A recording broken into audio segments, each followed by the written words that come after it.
Kesamaan antara tokoh-tokoh dalam Al-Quran dengan Bible atau kemiripan antara cerita atau narasi-narasi yang termuat dalam Al-Quran dengan yang ada dalam kitab-kitab atau sumber eksternal lainnya, itu dianggap sebagai bukti bahwa Al-Quran merupakan kitab plagiarisme. Al-Quran dituding telah menjiplak, mengkopi, mengadaptasi dari kitab atau sumber-sumber eksternal lainnya. Nah, syubhat-syubhat seperti ini seringkali digunakan oleh kalangan misionaris dalam misi promosi agama mereka kepada umat Islam. Tentunya untuk menanamkan keraguan terhadap umat-umat Islam yang masih polos. Dan pastinya syubhat-syubhat ini pasti sasarannya ke orang-orang Islam yang kurang ilmu. Karena bagi yang sudah belajar, tentunya klaim syubhat seperti ini udah basi dan udah nggak laku lagi seperti itu ya. Apalagi jika teman-teman menonton episode video kali ini, tentunya membuat syubhat seperti ini jadi nggak worth it lagi. Nah, pertanyaannya, kenapa anggapan seperti ini bisa muncul? Kenapa bisa ada yang menganggap jika Al-Quran itu menciplak kitab lain? Hal ini teman-teman didasarkan pada premis bahwa agama-agama yang ada di dunia adalah hasil produk budaya, hasil produk yang diciptakan seperti itu, bukan sesuatu yang otentik dan unik.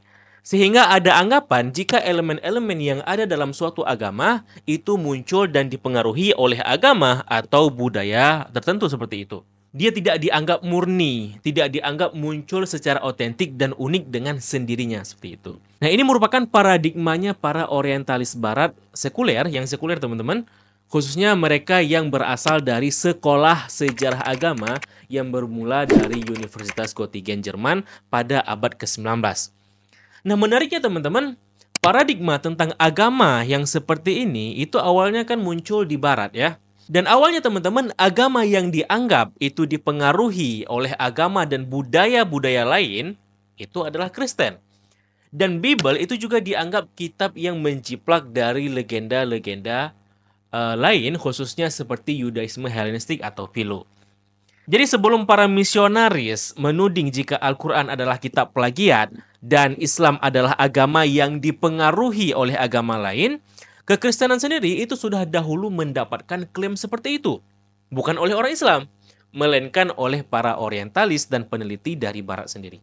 Contohnya teman-teman seperti Bernhard Duhem, Hermann Gunkel, Johannes Weiss, Wilhelm Boset, Alfred Rahls, Ernest Thors, William Rede, Henrik Heckman, hingga Rudolf Bultmann, dan di era modern ini itu ada Bart de Ehrman yang merupakan sarjana dari sekolah seminari Kristen yang kemudian memilih ateis atau agnostik setelah meneliti Bible.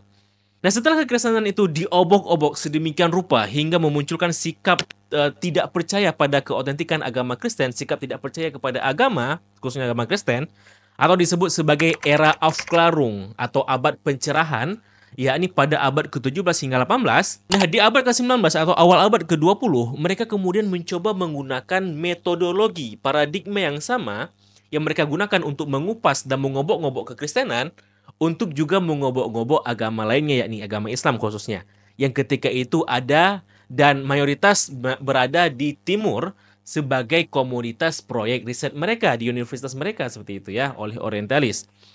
Nah, dari sinilah kemudian lahirlah tokoh-tokoh orientalis seperti Abraham Geiger, Noldeke, Israel Skapiro, Goldziher, Thomas Wright, dan sebagainya.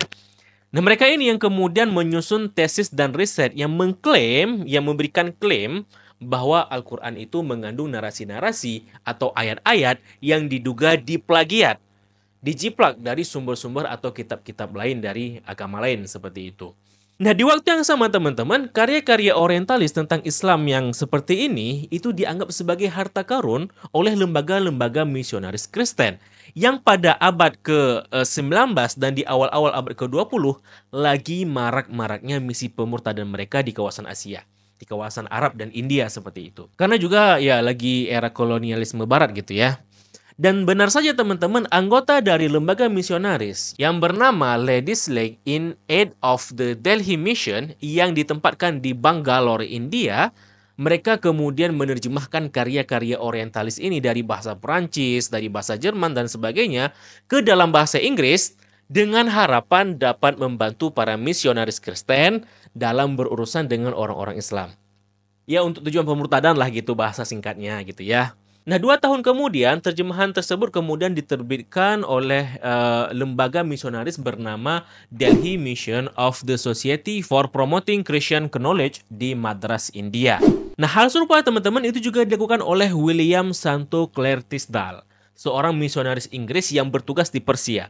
Dia kemudian menulis buku dengan judul The Original Source of the Quran pada tahun 1905, dan dia menuding bahwa Al-Quran menjiplak Bible dan kitab-kitab lain. Yang sebenarnya isi dari karya dia itu hanya mendaur ulang dari klaim-klaim dari karya orientalis terdahulu, seperti karya Abraham Giger dan lain sebagainya. Dan itulah yang diikuti oleh para misionaris lainnya seperti Henry Lemons, Louis Ceko, dan para pengkritik Islam lainnya seperti Mun'im Siri, Ibnul Warraq, Robert Spencer, serta para pendengki Islam modern ini seperti Christian Prince, David Wood, Sam Samon, Channel Tamparagi, dan lain sebagainya. Ya, mereka itu hanya mendaur ulang klaim-klaim yang dibuat oleh orang-orang terdahulu, oleh orientalis barat terdahulu seperti itu ya. Dan di saat yang bersama teman-teman, mereka juga mencoba menyembunyikan karya-karya para orientalis barat yang juga mengkritik agama Kristen dari tangannya orang Islam. Nah, lantas bagaimana jadinya jika kita juga membongkar klaim-klaim orientalis terhadap kitab sucinya kaum misionaris itu?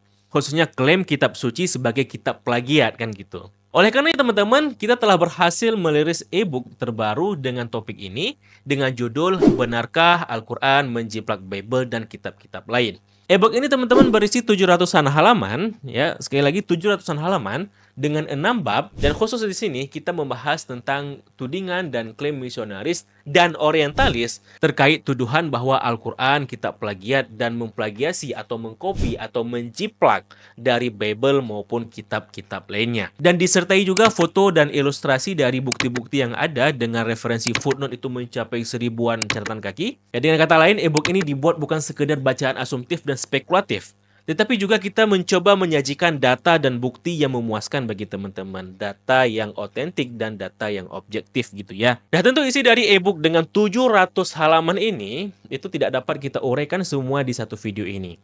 Oleh karenanya teman-teman, itu teman-teman dapat membaca lebih lanjut isi dari e-book ini dengan mendownload e-booknya via link yang ada di atas ini, atau link yang sudah saya sematkan di deskripsi video maupun di kolom komentar tersemat di bawah video ini. Oke, ini kita spill aja ya gambaran besarnya dari e-book tersebut, sehingga teman-teman bisa memahami lebih cepat keseluruhan dari isi e-book tersebut gitu ya. Nah teman-teman, di bab pertama, teman-teman kita akan membahas terkait klaim plagiarisme dalam Bible. Jadi di sini kita mencoba menggunakan premis yang sama seperti yang digunakan oleh para misionaris itu, bahwa adanya kemiripan dalam kitab suci itu menunjukkan bahwa itu bentuk plagiasi, kopian, jiplakan, dan sebagainya. Nah, bagaimana jadinya jika premis yang seperti itu juga kita gunakan terhadap kitab sucinya para misionaris Kristen? Nah, jadinya di bab pertama itu kita membahas tentang ini, teman-teman. Terkait pengaruh agama-agama lain terhadap kitab sucinya umat Kristen. Dan yang mengklaim demikian, teman-teman, bukan kita umat Islam, melainkan data yang kita sampaikan itu berasal dari para pengkaji agama, pengkritik agama, sejarawan, dan para sarjana Bible itu sendiri. Jadi ini sudah dilegitimasi dalam konteks kajian akademik gitu ya. Dan pada bab ini kita membahasnya dalam setebal 170-an halaman. Nah, di bab kedua itu kita akan membahas terkait sejarah kritik terhadap Al-Quran. Bagaimana ceritanya orientalis dan misionaris di masa silam dan sekarang memandang Al-Quran. Hingga kemudian teman-teman tibalah eranya kritik terhadap Bible, lalu akhirnya metode kritik terhadap Bible itu digunakan juga untuk mengkritik Al-Quran oleh karangan orientalis dan misionaris modern seperti itu ya. Nah, pembahasan di bab ini itu sekitaran 59 halaman. Nah, lalu teman-teman di bab ketiga itu kita akan membahas terkait asal-usul klaim yang mengatakan bahwa Al-Quran itu kitab jiplakan. Jadi siapa yang mempeloporinya, apa landasannya, dan siapa yang mendaur ulang klaim mereka. Di bab ini itu pembahasan tersebut itu sekitaran 40-an halaman ya.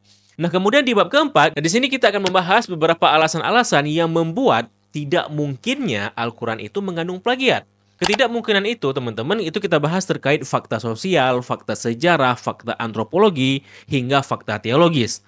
Bahkan di sini kita juga mengungkapkan bagaimana para peneliti dari Barat itu juga akhirnya mengakui bahwa tidak mungkin Al-Quran itu mengandung plagiat setelah mereka mengkaji ulang seperti itu ya. Nah, pembahasan ini teman-teman pada bab ini itu sekitaran 50-an halaman. Nah, kemudian teman-teman pada bab kelima kita akan membahas terkait cerita-cerita dalam Bible yang diklaim itu dikopi oleh Al-Quran dari Bible gitu ya. Ini biasanya terkait cerita-cerita para nabi gitu ya. Dan surprisingly teman-teman, dari sekian banyak cerita-cerita dalam Bible itu, ternyata sebagian besarnya itu teman-teman nggak mirip. Hal ini karena kisah-kisah para nabi yang kita kenal dalam Bible itu banyak mengandung cerita-cerita skandal. Seperti skandal Nabi Nuh, skandal Nabi Lut, skandal Nabi Yakub, skandal Daud, Sulaiman, Harun, bahkan Nabi Musa pun dikatakan atau diceritakan secara buruk dalam Bible, yang mana variabel-variabel ini teman-teman tidak termuat dalam Al-Quran. Nah, ini pembahasan pada bab ini teman-teman itu setebal sekitaran 50-an halaman juga gitu ya. Dan yang terakhir teman-teman itu bab ke-6, itu kita membahas berbagai kitab-kitab yang diklaim oleh misionaris sebagai sumber dari kopian oleh Al-Quran. Jadi selain Bible teman-teman, kalangan misionaris itu juga mengklaim bahwa Al-Quran itu juga mengkopi cerita-cerita dari kitab-kitab lain seperti kitab Ad-Dafiraf, Ginza-Raba, kitab-kitab Midrash dan Mishnah Yahudi, kemudian kitab Targum, kitab Epik Gilgamesh, Alexander Romans, kitab Apokrifa, hingga syair-syair Arab Jahiliyah yang dikira dan dianggap ya sumber plagiasi oleh Al-Quran. Di sini kita menguak sedalam-dalamnya hingga akhirnya pembahasan pada bab ini teman-teman itu setebal 300-an halaman. Ini teman-teman bab dengan halaman terpanjang karena kita ulik sampai dalam dan tuntas di sini ya. Nah, di e-book ini teman-teman saya juga melengkapinya dengan gambar-gambar ilustrasi untuk memudahkan teman-teman dalam memahami konteks pembahasannya. Dan sekali lagi, e-book ini dibuat bukan untuk mendiskreditkan Bible, ya seperti itu. Yang mana tujuan e-book ini dibuat adalah untuk menjawab tudingan dari kalangan orientalis dan misionaris terhadap Al-Quran. Dan ini adalah hak kita sebagai umat Islam untuk memberikan jawaban dan koreksinya, kan gitu ya. Mungkin teman-teman ada yang bertanya ya, apakah e-book ini ada versi cetaknya ya? Jawabannya tidak gitu ya. Kita hanya menyajikan versi digitalnya saja. Ya teman-teman diperbolehkan ya, kalau misalkan teman-teman mau mencetaknya untuk keperluan pribadi gitu ya. Dan mohon agar tidak untuk diperbanyak dan disebarluaskan, baik yang versi digitalnya maupun yang teman-teman cetaknya, seperti itu ya. Oleh karenanya teman-teman biar nggak penasaran, ya langsung aja download ebook ini. Linknya ada di deskripsi video maupun di kolom komentar tersemat di bawah video ini. Atau teman-teman juga dapat klik saja kartu yang ada di bawah kanan saya ini. Semoga bermanfaat. Sampai jumpa di episode berikutnya dan di pembahasan berikutnya. Wassalamualaikum warahmatullahi wabarakatuh. Salam damai.